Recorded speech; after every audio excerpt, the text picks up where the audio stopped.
Okay, so this is gonna be part two. I realized after I stopped recording the first part, I had hit stop instead of pause. So this is the snowblower without the top cover. I also put a bit of starting fluid down the spark plug hole and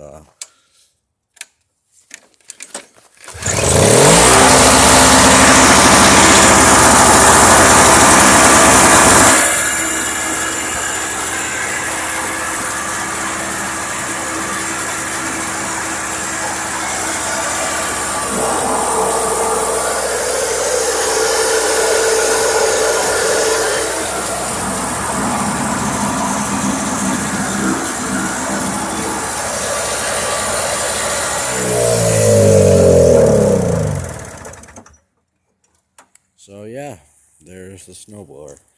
The engine's probably just flooded or the gas in the tank was old because when I put the starting fluid in, it started right up. So yeah, working snowblower.